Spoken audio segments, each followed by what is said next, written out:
Baik, Masya Allah, Tabarakallah, kita masih di indahnya Ramadan dan masih seputar pertanyaan fikih puasa yang sangat menarik sekali apa yang diberikan oleh jamaah ini pertanyaan-pertanyaannya. Saya sudah menampung, ada beberapa pertanyaan. Pertama, saya ke Uwas terlebih dahulu. Uwas, apa hukumnya bagi yang meninggal tapi belum mengkodok puasanya? Fadal, Ustaz. Man mata, siapa yang mati, wa alaihi saumun, dia punya hutang puasa, shoma anhu waliyuhu, maka ahli warisnya melaksanakan puasa untuknya. Hadis ini dimuat oleh Imam Ibnu Hajar Al-Asqalani Al-Hafiz dalam Bulughul Maram min Adillatil Ahkam, menunjukkan kuat dalil hukumnya. Dijelaskan oleh Imam As-Sun'ani dalam kitab Subulus Salam, Syarah Bulughul Maram, tidak ada ikhtilaf antar ulama mazhab tentang wajibnya ahli waris mengqadha'kan puasa orang yang meninggal. Bagi ibu bapak yang punya orang tua, dia bercerita saya punya hutang sekian hari, maka sampaikanlah ke anak-anak, undang mereka semua datang, kasih tahu ada yang mau dibagi-bagi nih. Insya Allah mereka datang itu semua. Nah, nanti bagi kamu 3 hari, kamu 2 hari. Apa ini? Bukan Ini warisan utang ya, puasa. Ini utang puasa yang mau kita bagi. Ini dalil menunjukkan amal orang hidup nyampai ke orang meninggal. Membantah yang mengatakan kalau udah meninggal putus semua. Buktinya nggak putus, tetap sampai. Ini juga menjadi dalil bahwa fadainullahi ahaqqu an yuqda. Utang kepada Allah lebih layak untuk ditunaikan.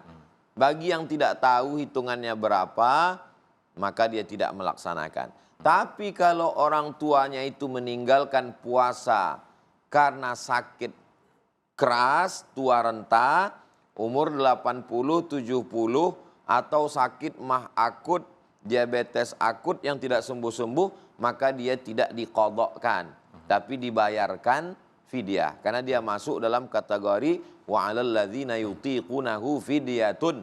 Jadi tidak semua fidyah. Sekarang banyak juga anak-anak orang tuanya tidak puasa bayarkan fidyah, padahal orang tuanya mampu. Maka tidak dibayarkan fidyah tapi qadha.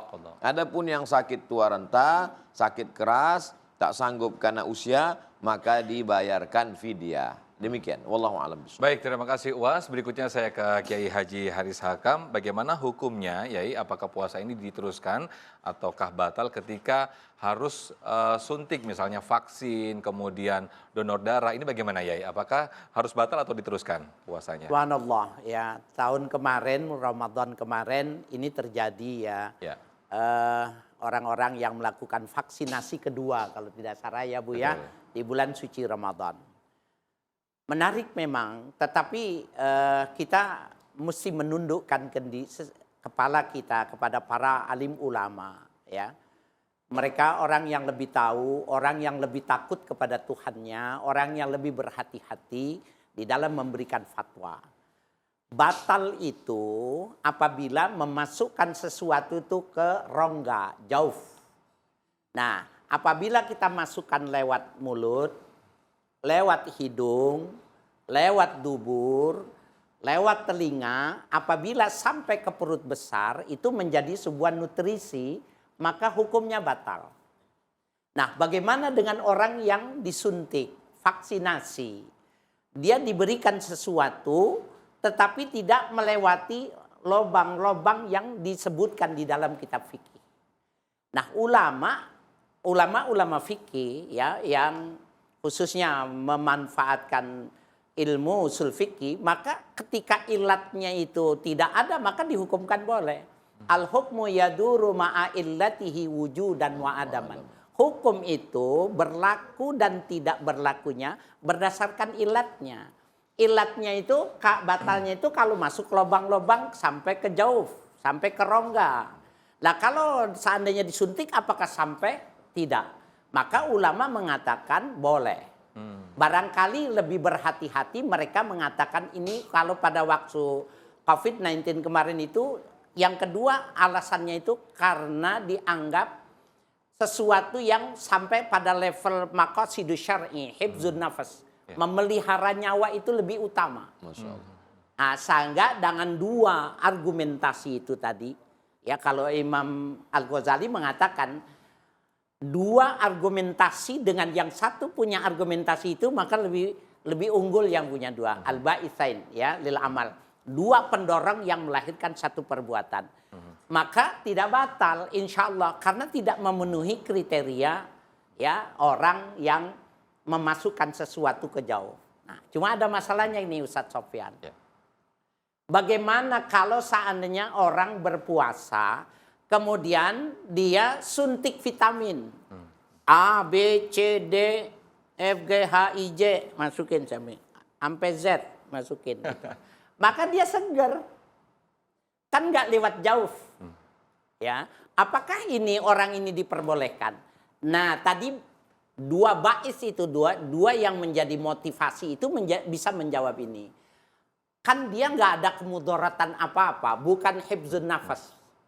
Yang kedua tidak ada penyakit. Dia justru itu berkaitan dengan menolak esensi puasa. Karena esensi puasa itu adalah kata beliau guru kita al-imsak. Lah kalau seandainya dia diberikan suntikan yang multi ini, maka esensi puasanya hilang. Maka saya yakin ulama sepakat ini nggak boleh dilakukan. Walaupun sama-sama memasukkannya tidak sampai jauh. Wallahu a'lam.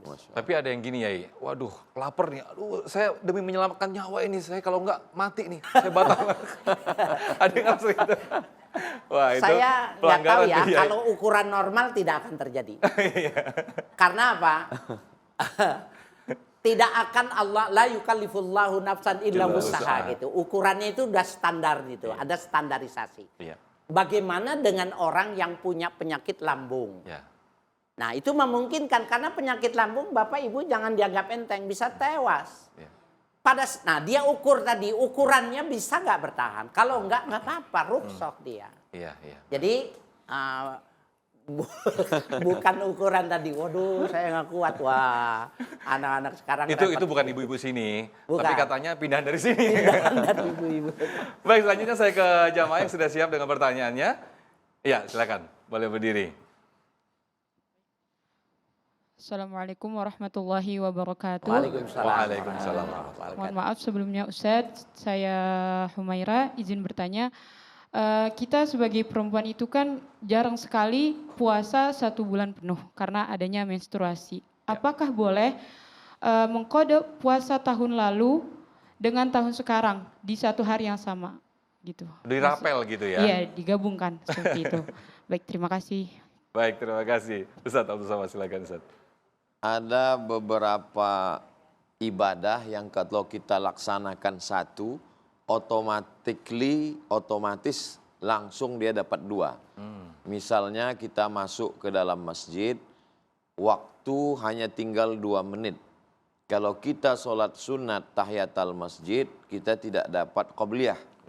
Maka pada saat itu kita melaksanakan qobliyah. Laksanakan qobliyah, otomatis dapat tahiyatul masjid. Tapi jangan gara-gara ini datang ke masjidnya lambat terus. Telat-telatin. Ini misalnya terjadi. Begitu juga dengan orang yang melaksanakan puasa qadha 1 hari, di hari Senin, kebetulan saat bulan Rajab. Maka qadhanya lunas, otomatis dapat pahala puasa Senin, dan dapat pahala Rajab. Begitu juga pada saat hari Jumat, mohon maaf, ada seseorang melakukan hubungan pada malam Jumat, lalu kemudian dia pagi itu mandi, maka mandinya itu wajibnya gugur dan dapat pahala mandi sunat hari Jumat. Begitu dijelaskan para ulama dalam pembahasan furu', cabang-cabang fikih. Tapi saya sepengetahuan, sepanjang bacaan, belum ada yang merapel 1 hari qadha, otomatis dapat 2 qadha. Enak dong ya. Wallah. Jadi tetap kita hitung qadhanya, kalau 7 tambah 7, 14. Maka dia mengqadhanya berarti 14 hari. Baik. Wallahu a'lam bishawab. Baik, Masya Allah, terima kasih luar biasa Ustadz Abdul Somad atas jawabannya. Masih ada 1 segmen lagi, masih seputar pertanyaan fikih puasa. Kita lanjutkan sahur lagi, sesaat lagi ya. Silakan. Sahur lagi.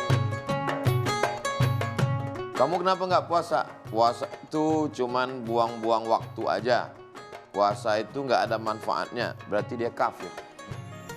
Itu pernah dilakukan oleh Presiden Tunisia.